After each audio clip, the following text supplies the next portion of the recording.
নমস্কাৰ আপোনালোকে যে দুটা ঘৰ দেখিছে ওপৰত আৰু তলত ওপৰটো মডেল হয় আৰু তলৰটো আমি বনাইছো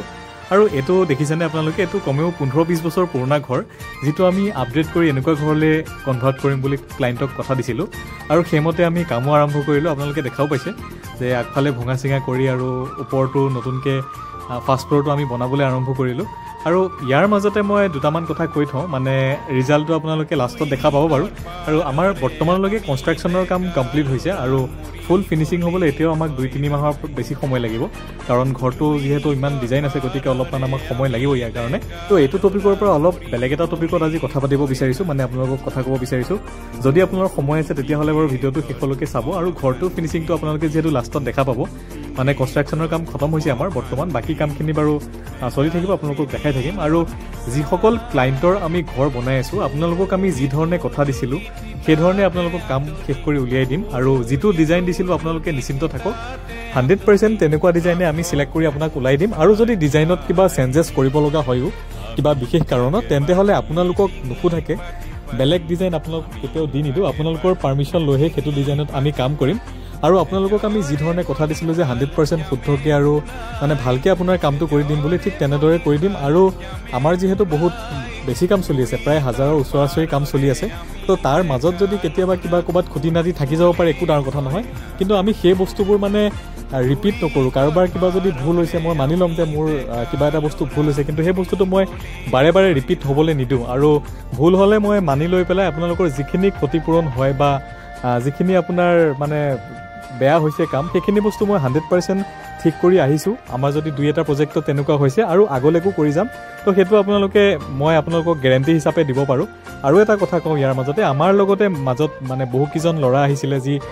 ব্ৰাঞ্চত আমাৰ ব্ৰাঞ্চ লৈছিলে বা আমাৰ লগত জয়েন হৈছিলে আৰু অন্য বহুত লোক আমাৰ লগত জয়েন হৈছিলে কিন্তু কিছুমান মানুহ আছে যে অলপমান বেছিকে লাগে বুলি তো অলপমান মানে ক্লায়েন্ট পাই বা এনেকুৱা আমাৰ লগত কথা পাতি তেওঁলোকে অলপমান বস্তু শিকি এনেকুৱা পালে যেন তেওঁলোকে মানে গোটেই বস্তুখিনি গম পালে আৰু নিজাকে তেওঁলোকে কিছুমান কাম কৰিব আৰম্ভ কৰিছে মই তেওঁলোকক একো নকওঁ তেওঁ মানে অভিনন্দন জনাইছো তেওঁলোকে কাম ভালদৰে কৰক আমাৰ অসমীয়া লৰা আমি একেলগে কাম কৰি আগবাঢ়িব লাগে কিন্তু বেলেগৰ বদনাম কৰি যেনে মানে তেওঁ কাম এটা লবগৈ যদি আমাৰ বদনাম কৰি কাম লৈ তেওঁ সাকসেস হ'ম বুলি ভাবিছে তেন্তে হলে এটো সম্পূৰ্ণ মিছা কথা তেনেকে বহুত বেছি দিন আগুৱাই যাব নোৱাৰিব আমি যেনেকে আপোনালোকৰ ওচৰত আজি প্ৰায় 2-3 বছৰৰ পৰা বা 4 বছৰৰ পৰা কন্টিনিউয়াছলি এনেকে ভিডিও দি আপোনালোকৰ ওচৰত কাম কৰি আগবাঢ়ি আহিছো তেনেকে তেওঁলোকক আপোনালোকে বেছি দিন নাপাব মানে জুনে মানে মনত বেয়া ভাব লৈ পেলাই কাম কৰিব আগবাঢ়িছে তেনেকুৱা মানুহবিলাকক আপোনালোকে বেছি দিন নাপাব কেতেমান কাম কৰিলেও কিন্তু 100% তেওঁলোক সফল হ'ব নোৱাৰিব যদিহে তেওঁলোকৰ মনটো সাফা নহয় আৰু আমিও বেলেগৰ বদনাম কৰি আগবাঢ়ি যাম বুলি আহা নাই মানে কাৰো বদনাম কৰাও নাই বাৰু তো আমি এতিয়াও কোনো মানে গাত পাতি ল'ব নালাগে কাবাক ডাইৰেক্টলি কৈছো বুলি তো জুনে এনেকুৱা কৰি আছে তেওঁলোকক কৈ আছো মই আৰু এটা কথা আমি কমপ্লিট মডাৰ্ন ডিজাইনত কাম কৰো তো সবৰে ঘৰৰ ডিজাইন বেলেগ বেলেগ হ'ব হেতু সবে ভাবি লওক জানি লওক কাৰণ সবৰে ঘৰ যদি একে হয় সবে পইচা খৰচ কৰিব সবৰে এটা বেলেগ এটা আছে দিয়কচোন মন যে সবৰে ঘৰটো অলপ বেলেগ ধৰণৰ হওক আৰু আমাৰ যি টিম আছে কমপ্লিট মানে ভাল টিম আছে যে ইন্টেৰিয়ৰ কাম কৰা বা এক্সটেৰিয়ৰ কাম কৰা তো যাৰ কাৰণে গৈ তাহাতে পাৰ্ট বাই পাৰ্ট মানে ক্লায়েন্টক মানে বুজাই ধুনিয়াকে তেওঁলোকক কি ধৰণে লাগে সেই ধৰণে এক্সটেৰিয়ৰ হওক ইন্টেৰিয়ৰ হওক গোটেই বস্তুখিনি বুজাই দিয়ে আৰু ষ্ট্ৰাকচাৰেল যিবিলাক কাম চলি আছে আমাৰ বৰ্তমান ধৰক ষ্ট্ৰাকচাৰৰ কাম চলি আছে ব্ৰিকৱাল প্লাষ্টাৰ এই ধৰণৰ যিবিলাকৰ কাম চলি আছে তো তেওঁলোকে ইমান বৰ্তমান একো ডিজাইন নাপাব গতিকে অধৈৰ্য হ'ব নালাগে সবৰে সময় আহিব গতিকে আপোনালোকেও ধুনিয়াকে আপোনালোকৰ মনৰ যি বিচাৰি আছে সেই ডিজাইনটো আপোনালোকে পাব আমাক খালি সময় দিয়ক অলপমান আৰু বেয়া নাপাব যদি কিবা ভুল ভ্ৰান্তি হৈছে ক্ষমা কৰি দিব তাৰ কাৰণে সদায় আৰু অসমৰ ৰাইজক মই বহুত মানে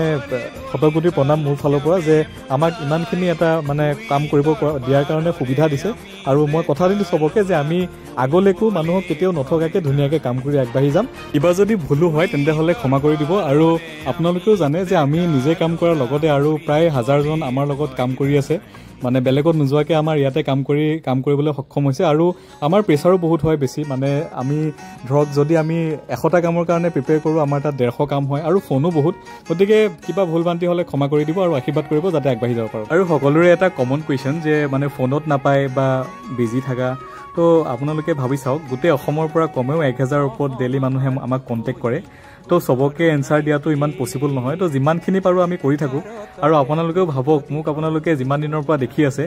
সিমান দিনৰ পৰাই বুলি ক'ব লাগিব তেতিয়াৰ পৰাই প্ৰায় মানে আজিলৈকে ৰেষ্ট লৈ পোৱা নাই বা ক'ৰবাত ফুৰিব ঘূৰিব গৈ পোৱা নাই যেতিয়া য'ত গৈছোঁ কামতে গৈছোঁ খালি কামেই কৰি আছোঁ আৰু আপোনালোকক এইখিনি কথা দিলোঁ যে মই যেতিয়ালৈকে থাকিম মানে মই যিখিনি মোৰ ড্ৰিম আছে সেইখিনি ছাকচেছ নোহোৱালৈকে অসমৰ ৰাইজক লৈ মোৰ মা দেউতাক লৈ বা মোৰ ফেমিলিক লৈ যিখিনি সপোন আছে তো সেইখিনি সপোন পূৰ নোহোৱালৈকে মই এনেকৈ কষ্ট কৰি যাম আৰু এনেকৈ আগবাঢ়ি যাম আপোনালোকৰ মৰম আৰু আশীৰ্বাদ সদায় মোৰ লগত থাকিব বুলি মই ভাবোঁ গতিকে সেইখিনি বস্তু আপোনালোকে সদায় ৰাখিব মোৰ ওপৰত সদায় বিশ্বাস ৰাখিব আৰু অসমখন এৰি মই ক'তো কেতিয়াও নাযাওঁ আৰু অসমতে জন্ম হৈছোঁ অসমতে মৰিম কিন্তু এটা কথা দিলোঁ আপোনালোকক যে যেনেকৈ জন্ম হৈছোঁ তেনেকৈ কিন্তু নমৰোঁ মানে নিজে চলাৰ লগতে আৰু যাতে মই মানে লাখ লাখ মানুহ মোৰ লগত একত্ৰিত কৰি লগত লৈ আগবাঢ়ি যাব পাৰোঁ তাৰে কাৰণে আপোনালোকে আশীৰ্বাদ দিব ধন্যবাদ